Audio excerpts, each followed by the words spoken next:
안녕하세요. 해적선장의 잡덕 토크 해적선장입니다.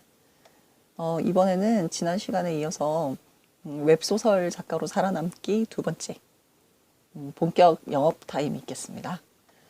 제가 이제까지 썼던 작품들을 좀 소개해 드릴까 하는데요.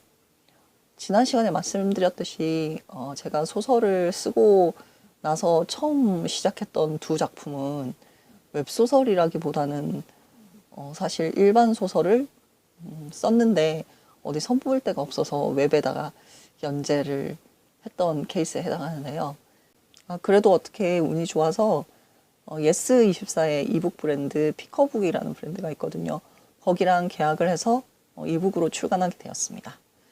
그 두 작품의 제목이 뭐냐면요. 하나는 이순신 두만강에서다.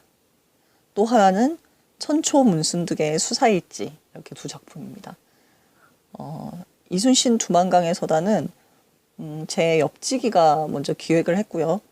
그리고 두 사람이 같이 공동 작업으로 플롯을 짜고, 그리고 집필하는 방법은 옆지기가 주로 그 전투씬, 액션 이런 쪽을 담당하고, 저는 드라마와 대사 이런 쪽을 주로 담당해서 각자 나눠서 철저하게 그 공동 작업으로 완성을 한 작품입니다.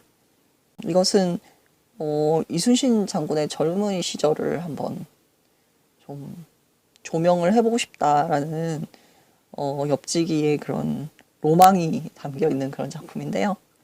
그리고 그 다음 두 번째 작품은 천초 문순득의 수사일지입니다. 이것은 제가 먼저 기획을 했는데요.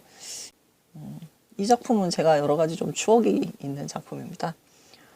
처음 문순득이라는 인물에 대해서 알게 된 것은 역사 스페셜이었나 하는 아무튼 다큐 프로그램에서 처음 봤었거든요. 그런데 이렇게 재밌는 인물에 대한 이야기가 왜 이렇게 조명이 되지 않고 많이 알려지지 않았나 이런 안타까움이 좀 있었어요. 그래서 제가 좀 조사를 해서 정말 소설을 써보고 싶다라는 이런 꿈을 되게 희미하게 가지고 있었던 그런 인물이거든요. 그런데 제가 이제 몸이 많이 아프고 투병 생활을 하던 중에 투병 생활 말미쯤에 돼서 이 문순득에 관한 기획 전시회가 이게 전국적으로 순회하면서 전시회가 있었어요. 그래서 제가 우연한 기회에 그것을 보고 만약에 내가 첫 작품을 쓴다면은 꼭 이 사람에 대한 얘기를 하고 싶다라고 생각을 했거든요. 그래서 이제 제가 기획을 하고 플롯은 같이 잡고 그리고 집필도 제가 다 주로 하고 이렇게 해서 완성이 되었습니다. 천초 문순득의 수사일지는 그래서 제가 처음에 기획할 당시만 해도 일반 소설로 생각하고 시작했기 때문에 좀 진지한 작품이었어요. 약간 무거운 느낌일까? 그런데 집필 과정에서 공동 작업을 하면서 옆지기의 의견이 많이 들어가면서 약간 이제 활극 같은 이미지, 추리 활극 이런 느낌으로 탈바꿈하게 되었습니다. 나름대로 그 바뀐 방향도 꽤 재미있었다고 생각해요. 즐겁게 작업을 했고요. 근데 단지 이제 처음에 이제 기획 단계에서는 6부작으로 기획을 했거든요. 그랬는데 완성된 것은 2부까지밖에 완성하지 못했습니다. 여러 가지 사정으로 6부까지 쓰지 못했고요. 사실은 이제 본격적인 웹소설을 쓰기 위해서 이 작품은 좀 미뤄놨는데 사실 왜 작품에도 뭐랄까 그 적정한 시기가 있지 않습니까? 그 시기를 딱 떠올랐던 그 시기를 지나버리면 사실 시의성이 좀 떨어진다고 해야 되나 좀 그런 면이 있어서 그래서 아마 이 작품을 6부까지 완성하게 되기는 좀 어려울 것 같아요. 앞으로도 뭐 새로운 작품을 쓰지 않겠습니까? 그런데 6부까지 구상해뒀던 그 얘기들은 제가 생각하기에도 좀 재밌는 것들이 있어서 좀 아깝기는 아까운 그런 느낌이 좀 아쉬움이 남는 작품입니다. 그리고 이제 본격적으로 이제 웹소설을 시작하게 된 첫 작품이죠. 이 작품은 연두양파라는 필명으로 쓴 법이 있다라는 작품입니다. 법이 있다라는 제목만 봐도 알 수 있듯이 법정물, 변호사가 주인공인 법정물이고요. 저희 애기의 실명이랑 그리고 태명을 합쳐가지고 만든 필명입니다. 그러니까 우리 애를 이 글을 써서 먹여 살려야 되겠다라는 의지가 매우 드러나는 필명이죠. 사실 법을 다루다 보면은 정치적인 부분이 들어가지 않을 수가 없는데요. 그런데 이 작품은 특히나 제가 웹소설 첫 작품이다 보니까 그런 정치적인 부분들을 좀 부드럽게 녹여내는 부분이 좀 서툴렀다고 해야 되나. 그래서 여러 가지 좀 논란이 있어서요. 그래서 악플을 좀 많이 받았던 작품이죠.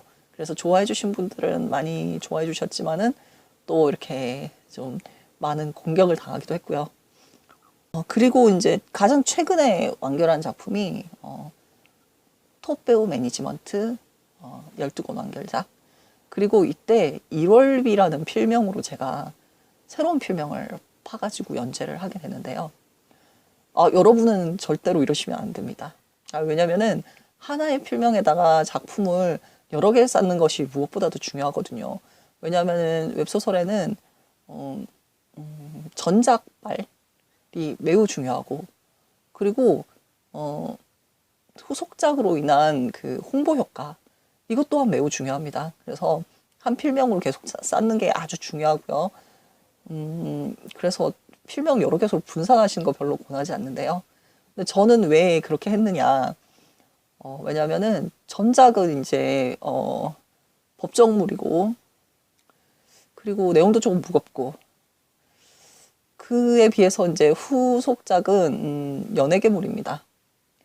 그래서 이 연예계물이 이제 전작에 비해서는 아무래도 여성 독자들한테 많이 어필을 하지 않을까라는 생각을 좀 했거든요. 그래서 이제 제가 첫 작품은 문피아와 계약을 했지만은 여성 독자들이 문피아에서는 굉장히 적은 수거든요. 그래서 여성적 독자들이 좀 많은 다른 플랫폼에 주력을 해줄 수 있는 그런 출판사와 좀 계약을 한번 해서 어떻게 좀 다른가 이걸 한번 경험을 해보고 싶더라고요. 제 기존의 연두양파라는 필명은 제 옆지기가 지금 계속 사용하고 있거든요. 그리고 이제 저는 따로 필명을 파도 두 사람이 같이 쓰는 거니까 두 개의 필명이 있어도 전혀 분리해서 운용을 해도 전혀 상관이 없지 않겠느냐. 그래서 문피아 쪽 이제와 계약한 필명에는 좀 남성 독자들이 많이 볼 작품들, 그리고 이제 이쪽 청어바람이랑 계약을 했습니다만 이쪽은 여성 독자들이 많이 볼 작품, 이런 식으로 양쪽 필명을 번갈아서 운용을 해도 되지 않겠느냐 라는 생각으로 이제 그렇게 필명을 따로 팠는데요. 근데 다른 필명을 파고 굉장히 불리하다는 걸 좀 실감을 했습니다. 아무래도 전작발을 받지 못하고요. 후속작을 이제 쓰게 되면은 어느 정도 이제 진행이 되었을 때 전작을 봐주신 독자분들이 이제 그 전작을 여전히 선작을 해놓고 계시는 분들이 있어요. 그분들한테 단체 쪽지를 돌릴 수 있습니다. 제가 신작이 나왔으니까 한 번쯤 봐주시라 하고 쪽지를 돌릴 수 있는데 이 기회가 굉장히 소중하거든요. 이게 선작을 초반에 확 끌어올릴 수 있는 굉장히 좋은 기회가 됩니다. 그런데 그거를 새로 이제 작품을 필명을 파면은 그걸 포기해야 되거든요. 그래서 초반에 좀 주목받기가 좀 어렵습니다. 초반에 약간 고전을 했는데요. 뭐 결과적으로는 그래도 전작으로 인해서 좀 배운 부분도 있고 그래서 꾸준히 좀 끌어나갈 수가 있어서 초반 성적은 오히려 전작보다 좋지 않았습니다만은 그게 많이 떨어지지 않고 완결까지 좀 선작이 많이 떨어지지 않고 좀 꾸준히 갈 수 있었기 때문에 결과적으로는 뭐 괜찮았던 것 같습니다. 따로 판 것도 그렇게 나쁜 선택은 아니었던 것 같아요. 이 작품의 제목은 아주 유명한 작품이죠. 탑 매니지먼트의 패러디가 맞고요.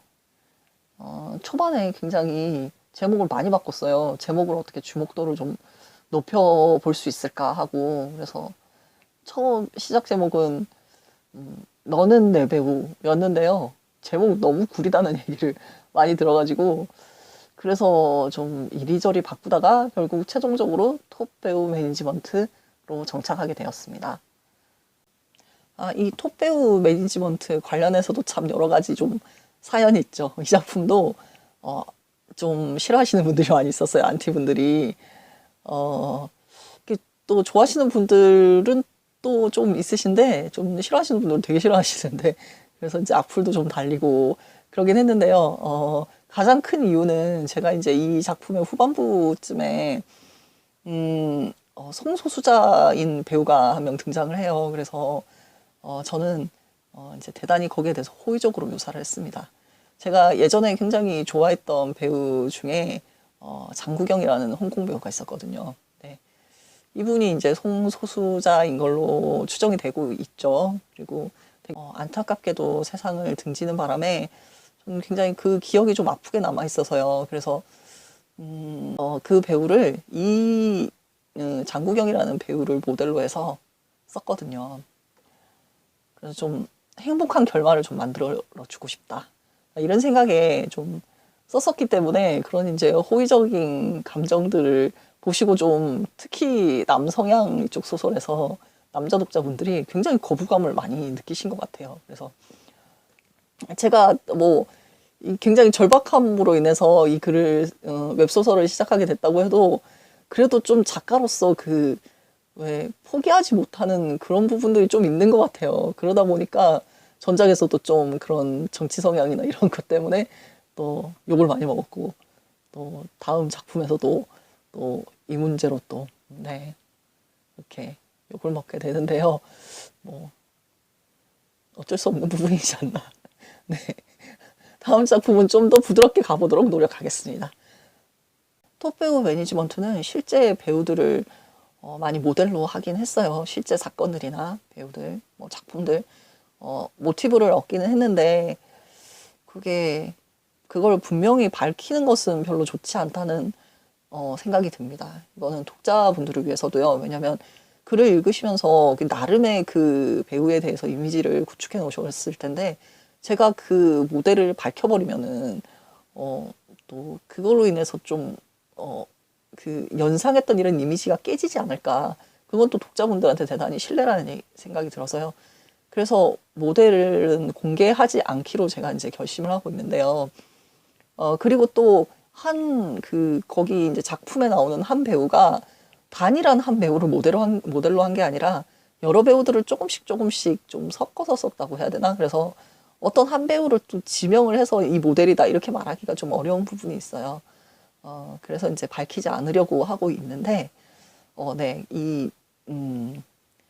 그런데 이 이제 장국영을 모델로 한 배우에 대해서는 제가 이 이야기를 꺼내지 않으면 좀 설명할 도리가 없지 않나, 네, 싶어서 네, 예외적으로 네, 공개를 했습니다.